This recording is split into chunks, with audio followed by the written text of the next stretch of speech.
सोमवार का दिन भगवान शंकर को समर्पित होता है। इस दिन भोलेनाथ को प्रसन्न करने के लिए विशेष पूजा अर्चना करते हैं और इस दिन का व्रत भी रखा जाता है ताकि शिव जी की विशेष कृपा प्राप्त की जा सके। बाबा भोलेनाथ के आशीर्वाद के लिए आप भी सोमवार का व्रत कर रहे हैं तो शिव व्रत कथा को पढ़कर या सुनकर इस उपवास को पूरा करना चाहिए, तभी भगवान भोलेनाथ की असीम कृपा प्राप्त होती है। तो आइए हम सब भी सुनते हैं हजारों गुना फल देने वाली भोलेनाथ की सोमवार व्रत की कथा। नमस्कार, स्वागत है आपका सनातन ज्ञान और संस्कार चैनल पे। नारद पुराण के अनुसार सोमवार व्रत में व्यक्ति को प्रातःकाल स्नान करके शिव जी को जल और बेलपत्र चढ़ाना चाहिए तथा शिव गौरी जी की पूजा करनी चाहिए। शिव पूजन के बाद सोमवार व्रत कथा सुननी चाहिए। इसके बाद केवल एक समय ही भोजन करना चाहिए। साधारण रूप से सोमवार का व्रत दिन के तीसरे पहर तक ही यानी प्रदोष काल तक ही रखा जाता है। सोमवार व्रत 3 प्रकार का होता है। प्रति सोमवार व्रत यानी हर हफ्ते पड़ने वाला सोमवार का व्रत, सौम्य प्रदोष व्रत यानी कि सोमवार प्रदोष व्रत और 16 सोमवार का व्रत। इन सभी व्रतों के लिए एक ही पूजा विधि है, यानी आप जिस पूजा विधि से भगवान शंकर की पूजा करते आ रहे हैं उसी विधि से तीनों ही प्रकार के व्रतों में पूजा की जाती है और विधि विधान से पूजा करने के बाद सोमवार व्रत की कथा को सुनना चाहिए। सोमवार व्रत कथा। एक समय की बात है कि किसी नगर में एक साहूकार रहता था। उसके घर में धन की कोई कमी नहीं थी, लेकिन उसकी कोई संतान नहीं थी। इसी कारण वह बहुत दुखी रहता था। पुत्र प्राप्ति के लिए वह प्रत्येक सोमवार को व्रत रखता था और पूरी श्रद्धा के साथ शिव मंदिर में जाकर भगवान शिव और माता पार्वती की पूजा किया करता था। उसकी भक्ति देखकर एक दिन माँ पार्वती प्रसन्न हो गई और भगवान शिव से उस साहूकार की मनोकामना पूर्ण करने का आग्रह किया। पार्वती जी की इच्छा सुनकर भगवान शिव ने कहा कि हे पार्वती, इस संसार में हर प्राणी को उसके कर्मों का फल मिलता है और जिसके भाग्य में जो लिखा होता है उसे भोगना ही पड़ता है। लेकिन पार्वती जी ने साहूकार की भक्ति का मान रखने के लिए उसकी मनोकामना पूर्ण करने की इच्छा जताई। माता पार्वती के आग्रह करने पर शिव जी ने साहूकार को पुत्र प्राप्ति का वरदान तो दिया, लेकिन साथ ही यह भी कहा कि उसके बालक की आयु केवल 12 वर्ष तक की ही रहेगी। माता पार्वती और भगवान शिव की बातचीत को साहूकार सुन रहा था, इसीलिए उसे ना तो बहुत खुशी हुई और ना ही बहुत दुख हुआ। वह पहले की भांति ही भगवान शिव जी का पूजन करता रहा। कुछ समय के बाद साहूकार के घर में एक पुत्र का जन्म हुआ। जब वह बालक 11 वर्ष का हुआ तो उसे पढ़ने के लिए काशी भेज दिया गया।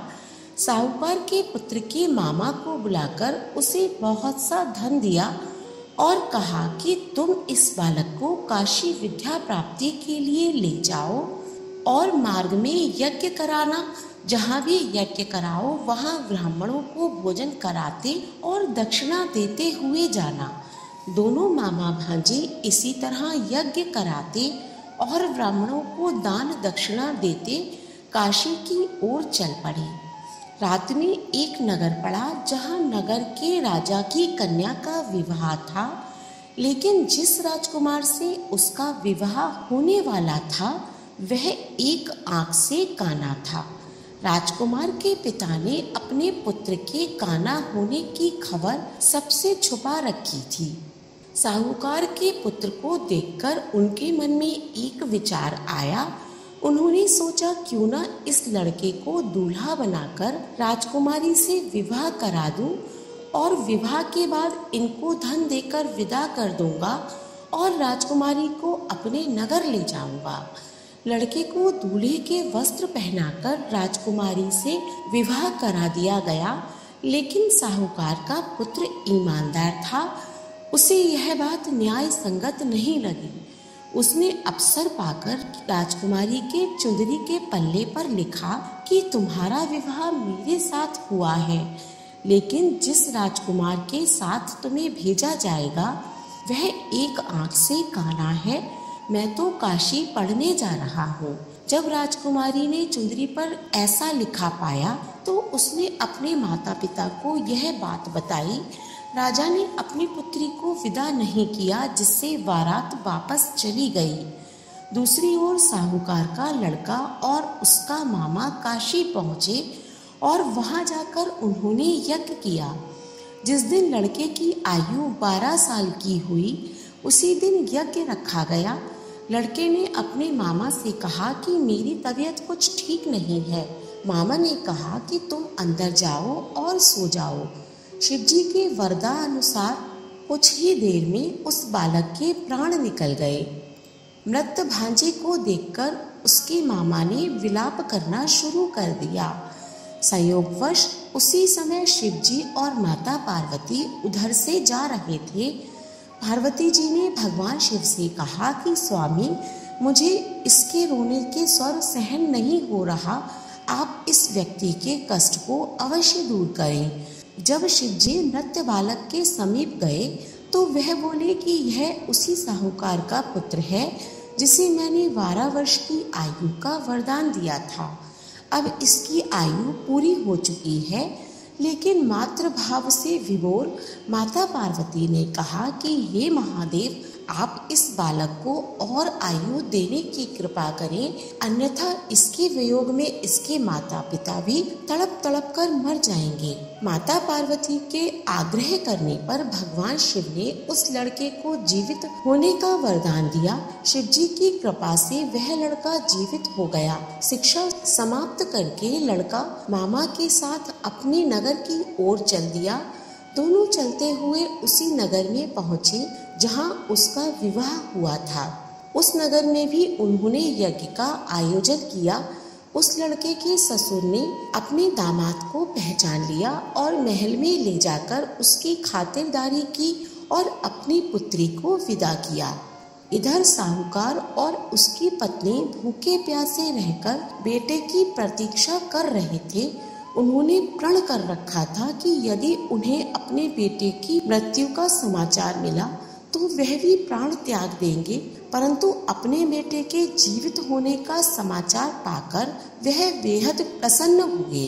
उसी रात भगवान शिव ने व्यापारी के स्वप्न में आकर कहा, हे श्रेष्ठी, मैंने तेरे सोमवार के व्रत करने और व्रत कथा सुनने से प्रसन्न होकर तेरे पुत्र को लंबी आयु प्रदान की है।